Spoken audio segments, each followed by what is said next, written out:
Se você parar pra pensar, o ser humano não é um reflexo da própria natureza? E se a gente alterou o cachorro, não é porque a natureza então alterou o cachorro, porque o ser humano não é uma criação da natureza? Com certeza.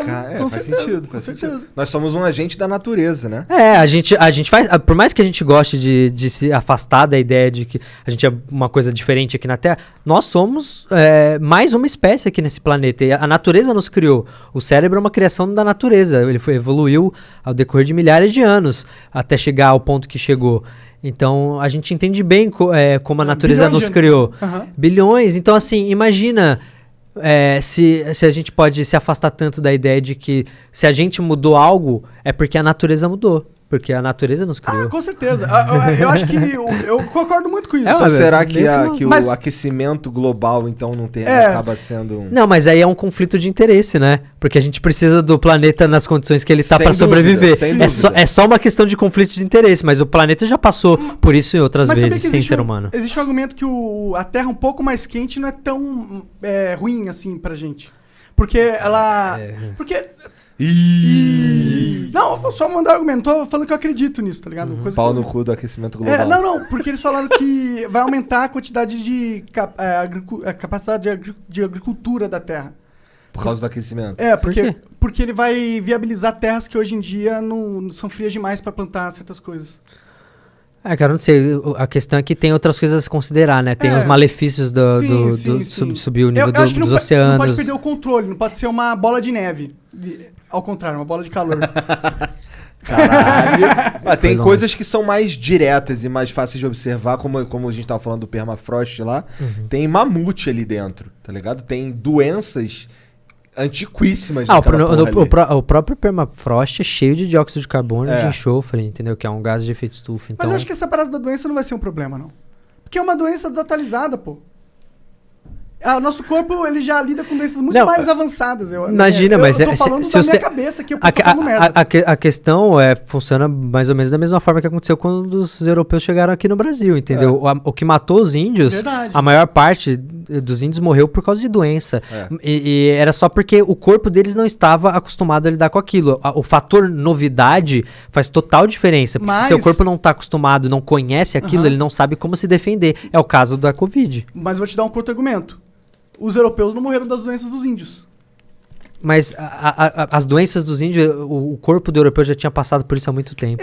Eles já tinham os meios, eles já tinham sido expostos aos tipos de doença dos índios há muito tempo. Então, mas provavelmente ao tipo de doença do índio, tá ligado? Isso eu tô falando, eu posso estar errado. Eu também não tenho certeza do que eu tô falando, não. Eu acho que só porque eu gosto de argumentar, eu acho isso interessante. Estamos conversando, vamos ver. Tem aquele lance da maldição da tumba do faraó, que o cara chegava pra roubar o ouro que tinha, ou qualquer riqueza que tinha. O cara abria aquele sarcófago com uma múmia aprisionada ali há ano pra caralho, saía aquele bolo de doença, de coisa dali e o cara morria. É verdade. Né? Muitos falavam que a maldição era isso, né? Pois é. Inclusive, você tem episódio de pirâmide nesse... Não, mas uma segunda temporada seria legal. A pirâmide é um dos mistérios mais misteriosos que tem, cara. Falar pra sondar, né, como construir as pirâmides, né? Isso aí é uma discussão, isso é um negócio... Tem vários meios, né? Se você entrar nisso... Eu acho que entre os geólogos, eu acho que já existe um consenso do mais aceito.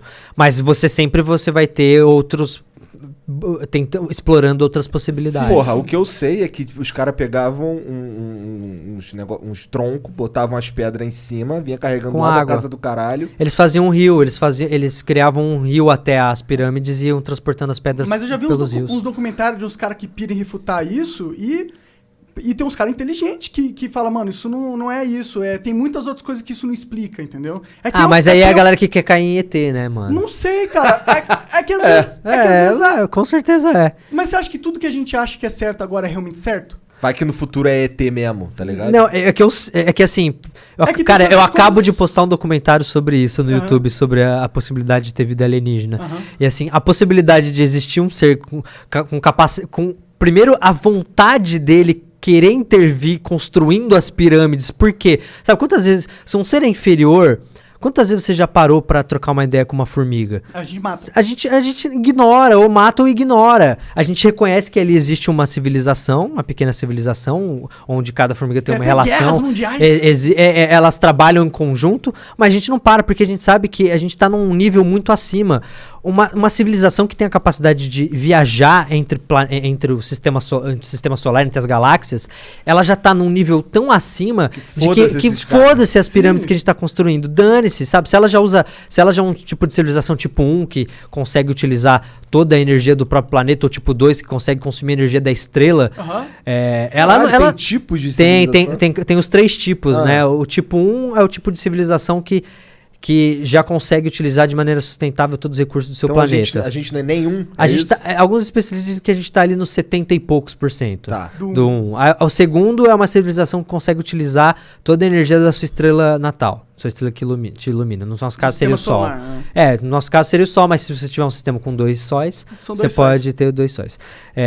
E uma tipo 3... Como é que é? Se você tiver um sistema com 2 sóis, daí você tem 2 sóis. Aí você tem a energia de 2 sóis. Isso, faltou o complemento. E uma tipo 3 é uma que consegue utilizar toda a energia da galáxia. Caralho! E aí imagina um ser que consegue utilizar a energia da própria galáxia, como que ele vai olhar pra gente? Ele vai olhar pra gente e falar lá que bonitinho, eles estão empilhando pedras uma em cima da outra ali, que legal. A gente não vai ser relevante pra essa galera. E outra, tem ainda uma questão mais profunda, sabe? Quais as chances de acontecer em outro planeta tudo que aconteceu na Terra até o ser humano chegar onde chegou? É improvável, é muito improvável. Assim, eu tenho certeza que existe vida fora da Terra. E a mesma certeza eu tenho de que essa vida não se parece nada com a gente. Porque... assim, a quantidade de barreira que o ser humano teve que ultrapassar para chegar aonde a gente chegou, para existir o ser humano, sabe? Quantas coisas tiveram que acontecer numa ordem específica ao decorrer de 4,5 bilhões de anos, num planeta que está à distância específica do Sol, que tem uma composição química específica, com água e o caralho, sabe? Isso não, assim, por mais que a gente tenha planetas parecidos com a Terra, diversos planetas parecidos com a Terra, a gente tem uma timeline muito específica de coisas para o ser humano nascer. Sim. Não é só a vida. Até eventos, tipo cometas, que podem mudar toda a história de um planeta, né? Você teve asteroides que se chocaram com a Terra, que resetaram a vida na Terra diversas vezes. Se os dinossauros não tivessem sido extintos, é possível que o ser humano não existisse. Porque os dinossauros caçavam os primeiros mamíferos.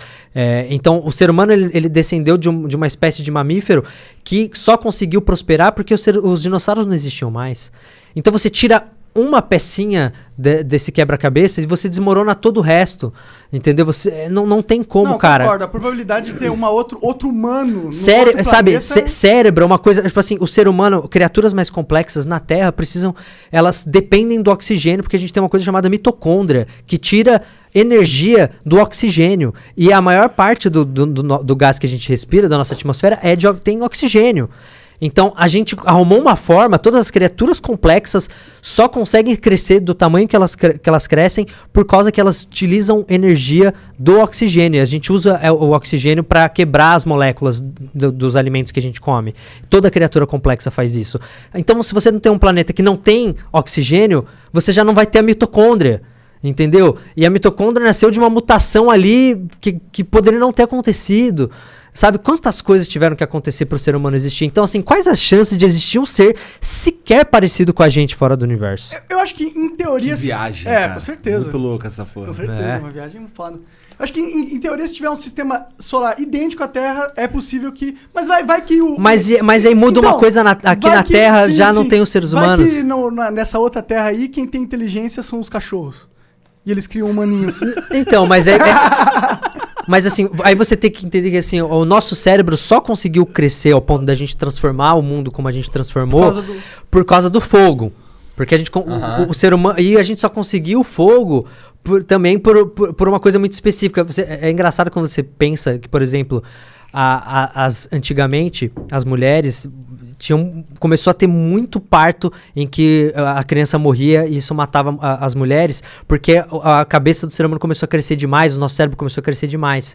Então, por que o bebê humano ele é tão frágil? Porque uma coisa que a evolução fez com que as mulheres começassem a ter o filho cada vez mais cedo, porque a cabeça estava menor, porque elas estavam morrendo no parto.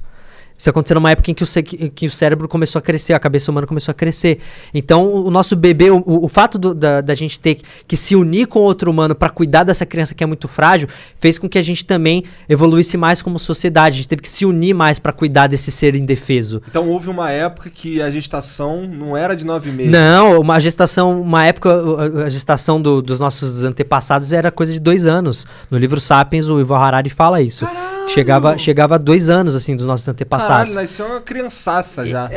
Então, tipo, só que isso, acho que talvez até antes do Sapiens, ou não sei se foi no Sapiens, eu não lembro se foi antes do Sapiens ou se já foi com o Sapiens. Se eu não me engano, foi com o Sapiens que aconteceu essa mudança. E isso foi essencial pra gente começar a se unir também. Eles acreditam, né, que a gente começou a se unir mais, porque a gente precisava cuidar daquele ser indefeso que é o bebê humano. O bebê humano é um dos seres mais indefesos que existe. A maioria das espécies já nasce... O bicho já se vira, já consegue se virar, entendeu? O antílope já nasce, mano, trotando. Entendeu? O ser humano demora pra aprender a andar, saca? Sim. Ele é muito frágil. Então, isso foi essencial, né? Pra a gente se juntar e criar uma sociedade ali pra cuidar dessa criança. Caralho, muito louco, né? Pensar essas coisas. Então pensa como tudo aconteceu de uma forma muito específica pra gente conseguir evoluir e se juntar como sociedade, passar conhecimento adiante. Tudo aconteceu de uma forma muito específica, muito única. Eu acho improvável que isso tenha acontecido. Faz sentido, eu concordo com você. Da mesma forma. Não é só uma coisa que precisaria ter acontecido de um jeito. São bilhões, bilhões e bilhões de coisas que deveriam ter acontecido de uma forma específica para gerar um ser como ser humano no planeta como a Terra. Mas, ao mesmo tempo, eu acho que se um dia a gente encontrar uma raça alienígena, a gente vai conseguir encontrar muitas similaridades com elas. Eu acredito... Talvez. Os cientistas dizem que você só consegue sair do seu planeta se você tiver conhecimento da matemática. Então, uma civilização precisa da matemática para conseguir explorar outros planetas, para ter tecnologia. Então, a cultura deles vai entender matemática. Então, com outros símbolos, de outro jeito. Mas vai ter uma conexão com a gente. Isso se tiver uma civilização inteligente, que chegue ao ponto de ser inteligente. Sim. Né? E aí tem que ver qual a relação dela com o ambiente, né? Se é a mesma... O ser humano, ele só evoluiu porque a gente tem a curiosidade. Nós somos um ser curioso. Então a gente precisa da curiosidade. E a curiosidade, será que ela só não existe com o cérebro? Será que o cérebro não é o único órgão capaz de criar a curiosidade da forma que ela criou no ser humano, ao ponto de que ele descobriu de onde a gente veio, como as coisas foram criadas, que é isso que faz com que a gente queira explorar, entender mais sobre a nossa origem? A gente precisa dessa curiosidade, entendeu? Mas... Que outras espécies têm essa mesma curiosidade que o ser humano? Você tem uma curiosidade do ambiente que você tá, mas a curiosidade de saber a sua origem, de onde você veio, isso é só o ser humano. A gente é o único que tem essa capacidade. A vida, vamos lá. Existe algum tipo de... não é teoria. Quando é menos que teoria, é o quê? É uma hipótese. Uma hipótese. Então, existe alguma hipótese de que haja vida... em outros planetas e tal, coisas que a gente já consegue observar, mas que a gente nem entenda que aquilo é vida? Então, por exemplo, porque Cthulhu, então, assim. no documentário lá que eu postei, eu falo isso. Primeiro, vamos entender, tipo, pra gente achar a vida fora, vamos entender o que é vida. O que é vida. Sabe, o que é vida? É só o filamento de DNA e RNA?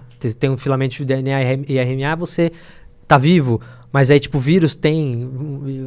só que o vírus precisa de um hospedeiro. Então, você pode definir... A galera gosta de definir vida como, sabe... Você tem que passar por vários tipos de processo durante a sua existência para ser considerado uma criatura viva, sabe? Você tem que crescer, você tem que deixar descendentes, você tem que reagir ao ambiente. Tem uma série de coisas. E aí, como que a gente vai observar isso como vida? A vida, como a gente conhece, precisa da água. Mas aí eu até falo no documentário, e aí? E por exemplo, em Titã, que tem rios de metano. O metano também pode ser um solvente. O nosso solvente é a água, mas a gente poderia usar o metano como solvente. E será que ele daria origem junto com... porque a gente sabe que a vida na Terra, a gente já conseguiu replicar, né, a vida. O cientista ganha até um Nobel por causa disso. De que ele juntou as condições que ele acredita que tinham na atmosfera na época em que a vida surgiu na Terra. Ele colocou minerais, adicionou energia elétrica, a temperatura mais ou menos naquela época, e matéria orgânica, acho que aminoácidos, não sei se foram aminoácidos ou proteínas que começaram a surgir. Eu vi essa experiência, sim. Fizeram um balão gigantesco. Isso. E aí, então assim, a gente já conseguiu replicar uma das formas com que a gente acredita que a vida surgiu. Podem ter sido em fossas vulcânicas, sei lá, vulcânicas, no fundo do mar, Que eles Tinha acreditam que energia também. lá, né? Que eles acreditam que também ali eles conseguiriam tirar a energia dos nutrientes ali que sai dessa água quente, dessa coisa que vem de dentro da terra. Fazia o processo do estômago pra eles. Né? Então assim, eu acho que dá pra existir talvez vida de outra forma. Mas aí a gente pensar como essa vida vai evoluir. A galera acredita muito que a gente, por exemplo, a gente vai achar vida, bem provável que a gente ache vida no nosso próprio sistema solar. Né? Caralho. A Europa, uma das luas. A Europa é de. Acho que Júpiter. É de Júpiter, né? Se Ou não me Saturno, engano. eu não lembro. Não, acho que a Europa é de Júpiter. Ele só falou qualquer planeta, cara. Não, acho que é de Júpiter. Falei o que eu achava que era a probabilidade maior de ser, tá? Titã é uma lua de Saturno e Europa, se não me engano, é uma lua de Júpiter.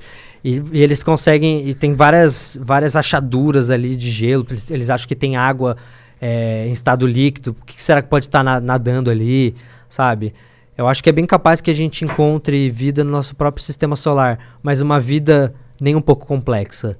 Uma vida, sei lá... Microscópica. Microcelular. Salve, salve família. Muito bom esse corte que você assistiu, né? Mas a gente precisa agora falar sério, cara. Vamos aprender inglês pra mudar de vida, pra chegar longe aí, cara, ser um cara muito foda. wiseuponline.com.br/flow tá aqui na descrição.